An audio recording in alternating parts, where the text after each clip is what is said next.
Well, we was just thinking that maybe... Young man, you think again. What if I told you that one of the most beloved shows in American TV history, a series about fast cars, small-town mischief, and good old Southern charm was also one of the strangest productions Hollywood ever pulled off? You mean you stole these gambling machines and a truck? Oh, no. Yeah. That's right. The Dukes of Hazzard wasn't just about the General Lee jumping creeks and outsmarting Boss Hogg.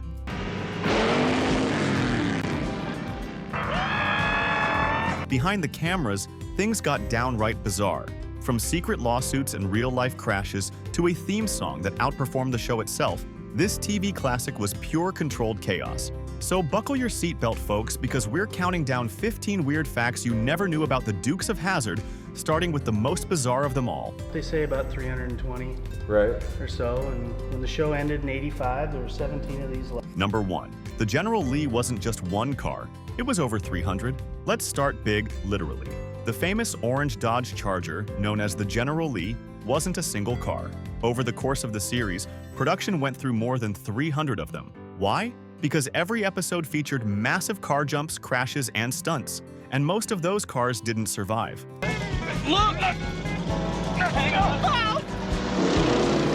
After one jump, a Charger would often land nose first and crumble like a soda can. The stunt team tried reusing what they could, but by the end of the show, Chargers became so scarce that producers started disguising other cars with fake Charger bodies. It got so bad that fans began stealing Dodge Chargers across the South just to help the studio find replacements. If you saw a bright orange car parked on a lot in 1983, chances are it had a TV career.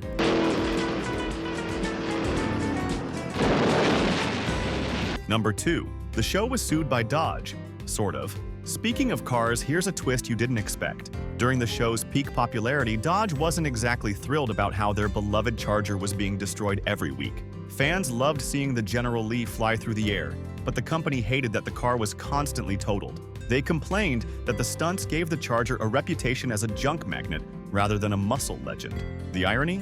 Dukes of Hazzard actually made the Charger more famous than ever. Used car prices for Chargers skyrocketed. Today, an original screen-used General Lee can fetch over $250,000 at auction. So Dodge didn't win that argument, but car collectors sure did.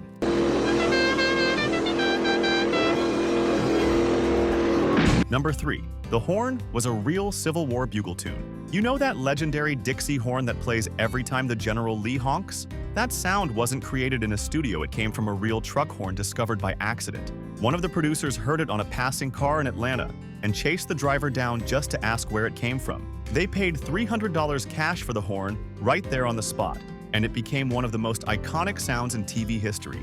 It's so recognizable that even decades later, people still honk Dixie when they see an orange car, though maybe not as often as they used to. Times have changed, but that tune is burned into pop culture forever. I want you to get an ambulance and a wrecker out at the old river road. The Duke boys done gone in. Number 4. Bo and Luke actually quit the show.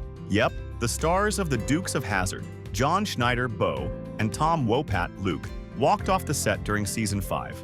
The reason? Money. They claimed Warner Brothers was shortchanging them on merchandising royalties from lunchboxes, toy cars, and posters. The studio thought they were bluffing until the two actually left. Producers replaced them with 2 new Dukes, cousins Coy and Vance, who were, let's just say, not as popular. Fans revolted, ratings tanked. Within months, Bo and Luke were brought back with higher pay. Lesson learned. You can't replace the Dukes of Hazzard without, well, the Dukes of Hazzard. Hi, Daisy. Hi, Daisy. Hey, fellas. Number 5. Daisy Dukes shorts changed fashion forever. Let's be honest, Daisy Dukes are one of the most lasting legacies of the show. Catherine Bach's iconic cut-off denim shorts didn't just turn heads, they changed fashion. Before the Dukes of Hazzard, no one called short jean cutoffs Daisy Dukes. After it, the name became a dictionary term. But here's the fun part. The network initially hated her outfit. CBS executives wanted her to wear long skirts or more modest clothes. Bach refused. She argued that Daisy was confident, independent, and owned her look. She won and made fashion history in the process.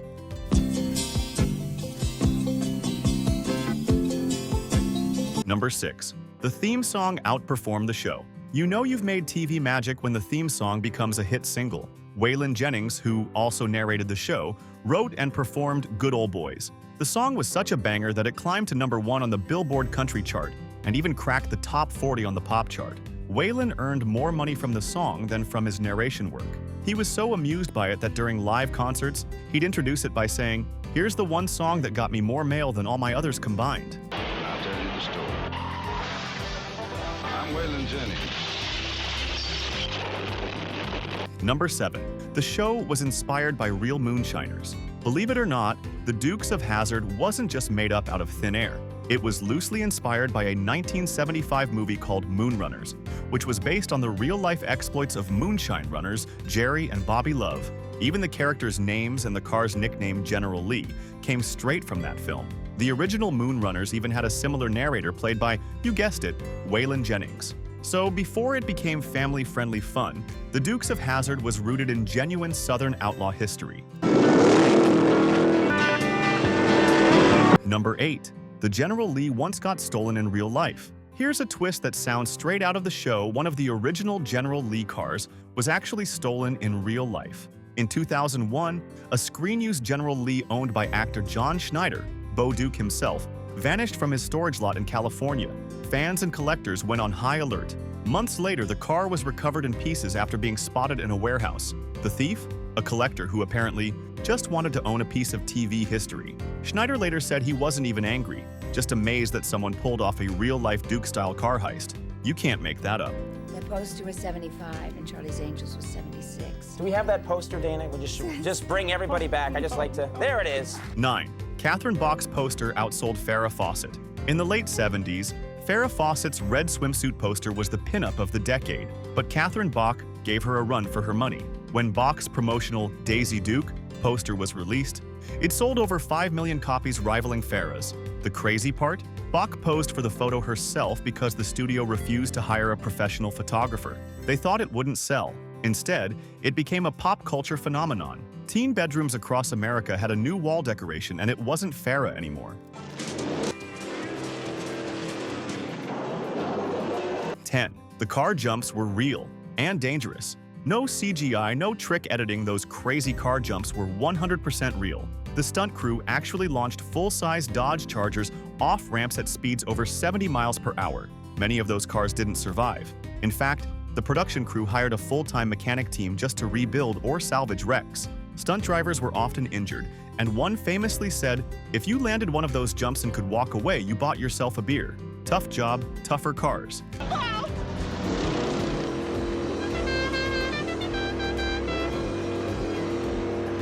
11. They used toy cars for aerial shots. Eventually, all that destruction caught up with them. The budget couldn't handle wrecking multiple real cars per episode, so the special effects team started using miniature models and remote control cars for faraway jump shots. If you watch closely, you can spot the difference. The models are slightly lighter in color and sometimes bounce unrealistically. Still, most viewers never noticed, and it saved the production thousands of dollars. Dude, boys, you'll be coming by here just any moment now. I can feel it in my bones. I just can't wait to get... 12. Roscoe P. Coltrane's laugh was totally ad-libbed. That goofy QQQ laugh from Sheriff Roscoe. P. Coltrane wasn't in the script. Actor James Best made it up during rehearsal to make the crew laugh, and producers told him to keep it. It became Roscoe's signature. Best improvised so much that half of Roscoe's dialogue ended up being unscripted. His mix of bumbling energy and childlike charm made him the perfect counterbalance to Boss Hogg's scheming ways.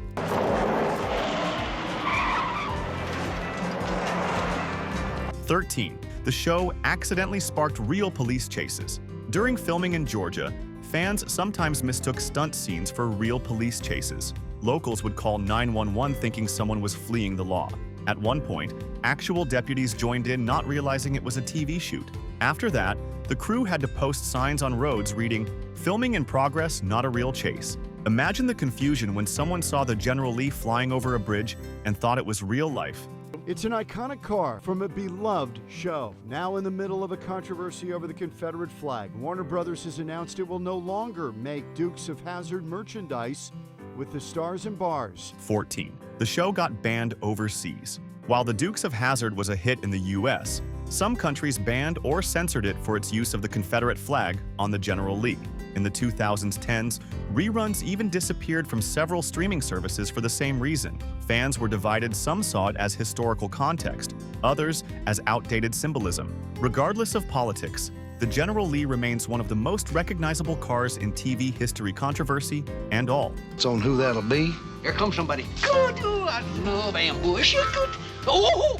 15. It was supposed to be darker. Believe it or not, The Dukes of Hazzard wasn't meant to be a light-hearted family show. The original pilot script had the Duke boys running illegal moonshine and dealing with more adult themes. But CBS wanted something fun and easy to watch, not Smokey and the Bandit for television. So the producers cleaned it up, turned the Dukes into lovable rebels instead of criminals, and the rest is history. The show found the perfect mix of mischief, humor, and heart, and became a Friday night institution. And there you have it, 15 weird, wild, and downright unbelievable facts about the Dukes of Hazzard. From flying cars and fake beards to legal battles and fashion revolutions, it wasn't just a show, it was a full-blown cultural event that redefined what fun TV could be.